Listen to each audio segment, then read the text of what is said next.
जय Hind student, good evening. कैसे आप सभी? मैं प्रीति सिंह फिर से हाजिर हूँ आप सभी के सामने करंट अफेयर की क्लास लेके।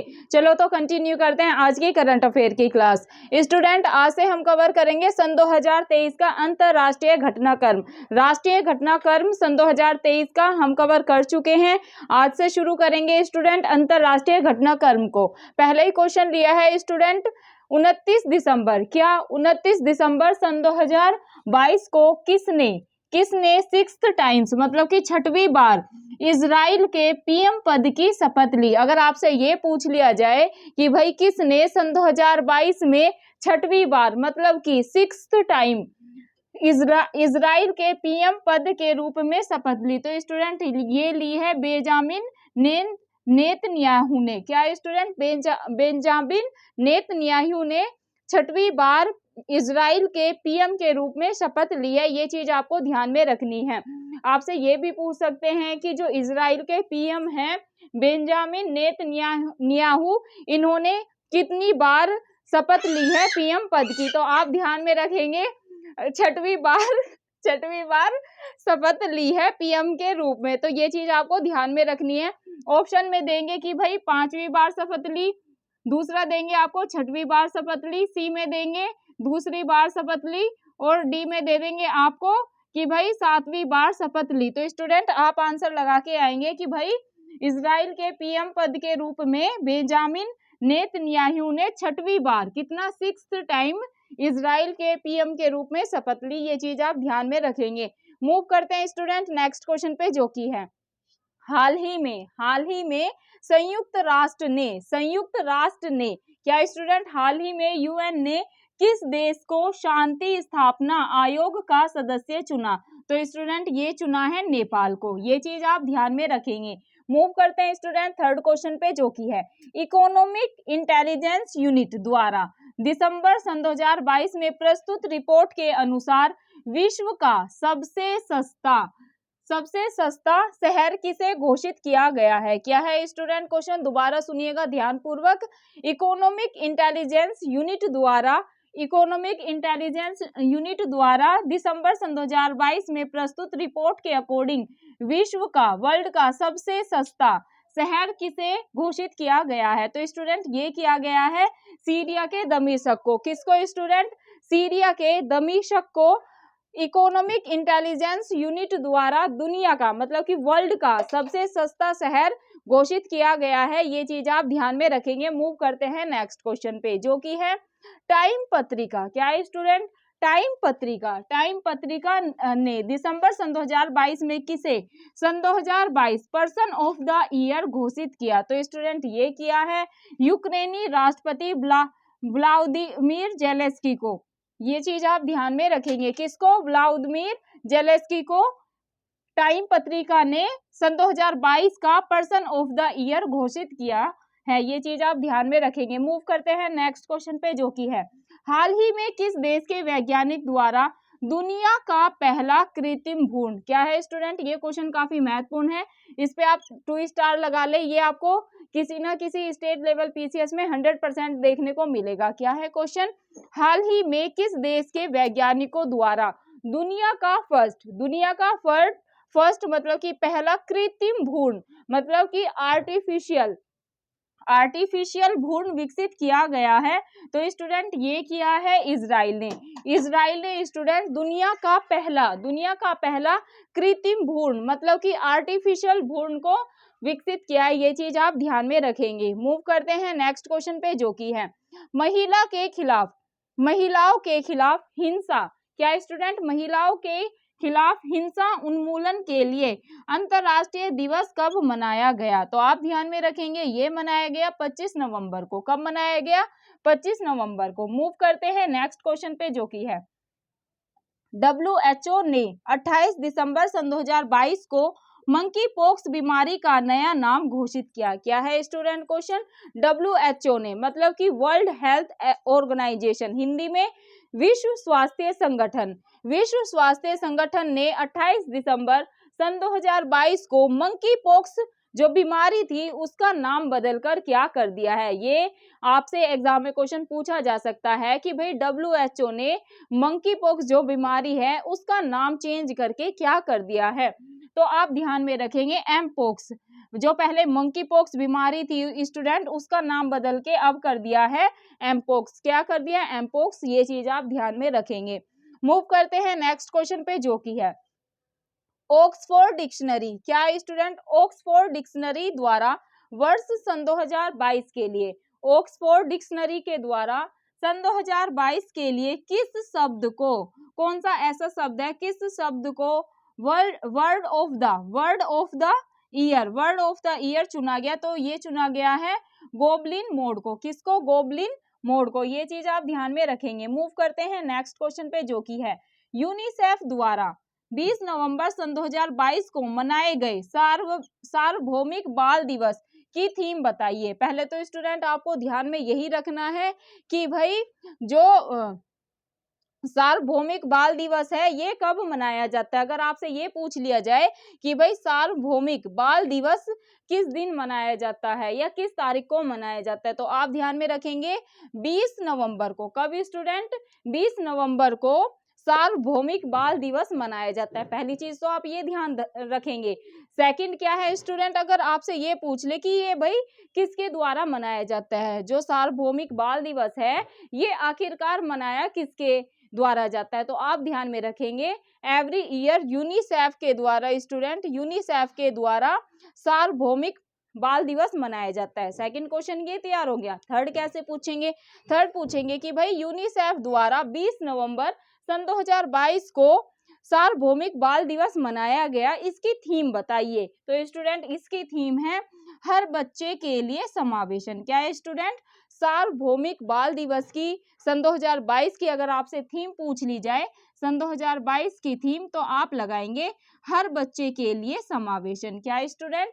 हर बच्चे के लिए समावेशन। ये चीज आप ध्यान में रखेंगे। मूव करते हैं स्टूडेंट नेक्स्ट क्वेश्चन पे जो कि है कैम्ब्रिज डिक्शनरी। कैम्ब्रिज डिक्शनरी, अभी बात की हमने ऑक्सफोर्ड डिक्शनरी की, अब बात कर रहे हैं कैम्ब्रिज डिक्शनरी का वर्ड ऑफ द ईयर। जो कैम्ब्रिज डिक्शनरी है उसका वर्ड ऑफ द ईयर किसे घोषित किया गया? तो स्टूडेंट ये किया गया होमर को। किसको? होमर को। मूव करते हैं नेक्स्ट क्वेश्चन पे जो कि है नवंबर सन 2022 में किस देश की संसद ने भारत के साथ मुक्त व्यापार समझौते की स्वीकृति प्रदान की है? क्या है स्टूडेंट क्वेश्चन? नवंबर सन 2022 ने किस देश की संसद ने, सन 2022 में, नवंबर सन 2022 में किस देश की संसद ने, किस देश की पार्लियामेंट ने भारत के साथ मुक्त व्यापार समझौते की स्वीकृति प्रदान की है? तो स्टूडेंट ये की है ऑस्ट्रेलिया ने। किसने? ऑस्ट्रेलिया ने। ये चीज आप ध्यान में रखेंगे। मूव करते हैं नेक्स्ट क्वेश्चन पे जो की है 10 दिसंबर सन 2022 को मनाए गए अंतरराष्ट्रीय मानव अधिकार दिवस की इस वर्ष की थीम बतानी है। पहले तो स्टूडेंट आपको यही पता होना चाहिए कि भाई जो ये अंतरराष्ट्रीय मानव अधिकार दिवस है ये कब मनाया जाता है। अगर आपसे ये पूछ ले कि भाई अंतरराष्ट्रीय मानव अधिकार दिवस मनाया जाता है 11 नवंबर को, 10 दिसंबर को, 12 जनवरी को या फिर 9 नवंबर को, तो स्टूडेंट आप क्या लगाएंगे? अंतरराष्ट्रीय मानव अधिकार दिवस मनाया जाता है 10 दिसंबर को। कब मनाया जाता है? 10 दिसंबर को। अब की बार 10 दिसंबर सन 2022 को जब मानव अधिकार दिवस मनाया गया तो आपसे क्वेश्चन ये पूछ सकते हैं सेकंड कि भाई इसकी थीम क्या थी? सन 2022 की अंतरराष्ट्रीय मानव अधिकार की दिवस की थीम क्या थी? तो आप लगाएंगे गरिमा, स्वतंत्रता और सभी के लिए न्याय। क्या है स्टूडेंट? जो अंतरराष्ट्रीय मानव अधिकार दिवस है सन 2022 का जो मनाया गया उसकी अगर आपसे थीम पूछ ली जाए तो आप लगाएंगे गरिमा, स्वतंत्रता और सभी के लिए न्याय, सभी के लिए जस्टिस। ये चीज आप ध्यान में रखेंगे। मूव करते हैं नेक्स्ट क्वेश्चन पे जो की है 25 अक्टूबर सन 2022। क्या? 25 अक्टूबर सन 2022 को भारतीय मूल के 25 अक्टूबर सन 2022 को भारतीय मूल के किस पहले नेता ने ब्रिटिश पीएम के पद पद की शपथ ली या पद ग्रहण किया? तो आप लगाएंगे स्टूडेंट ऋषि सुनक। ऋषि सुनक जी ने स्टूडेंट आप ध्यान में रखेंगे 25 अक्टूबर सन 2022 को, ये क्या है, पहला आप ये चीज ध्यान में रखें, जो ऋषि सुनक जी हैं ये भारतीय मूल के हैं, के पहले ये नेता है भारतीय मूल के, ये पहले ऐसे नेता हैं जिन्होंने ब्रिटिश में पीएम पद ग्रहण किया है। अगर आपसे पूछ ले कि भाई ऋषि सुनक कहाँ से बिलोंग करते हैं या क्या ये भारतीय मूल के हैं या नहीं, तो आपको ध्यान में रखना है स्टूडेंट, जो ब्रिटिश के फिलहाल पीएम हैं, पीएम के रूप में उन्होंने शपथ ग्रहण की थी, कब की थी, 25 अक्टूबर सन 2022 को। अभी ये ब्रिटेन के पीएम हैं। तो आपसे पूछ ले क्या ये भारतीय मूल के हैं या नहीं, तो आप ध्यान में रखेंगे ऋषि सुनक जी भारतीय मूल के हैं, ये चीज आप ध्यान में रखेंगे। लिज ट्रस ने इस्तीफा दे दिया था अपने पद से, देन स्टूडेंट ऋषि सुनक जी को क्या बनाया गया, ब्रिटेन के ब्रिटिश के क्या बनाए गए, पीएम बनाए गए, ये चीज आप ध्यान में रखेंगे। अगर आपसे ये पूछ ले कि भाई ब्रिटिश के अभी पीएम कौन है, ऋषि सुनक, लिज ट्रस, तो आप क्या लगाएंगे, ऋषि सुनक। ऋषि सुनक अभी क्या है, ब्रिटिश के क्या है, पीएम है, मतलब कि प्रधानमंत्री है, ये चीज आप ध्यान में रखेंगे। मूव करते हैं नेक्स्ट क्वेश्चन पे, जो कि है हाल ही में बंगाल की खाड़ी में आए, क्या स्टूडेंट, हाल ही में बंगाल की खाड़ी में आए चक्रवाती तूफान सितांग का नामकरण किस देश ने किया? पहले तो आपको यही जान लेना चाहिए कि भाई जो बंगाल की खाड़ी है वो कहाँ पर है, भारत में कहाँ पर है, तो स्टूडेंट ये है अपना प्यारा भारत, ये है बंगाल की खाड़ी, क्या है स्टूडेंट, ये है बंगाल की खाड़ी, बंगाल की खाड़ी, और आप सभी को पता है ये है अरब सागर, अरब सागर, और ये नीचे क्या है, ये है हिंद महासागर, हिंद महासागर।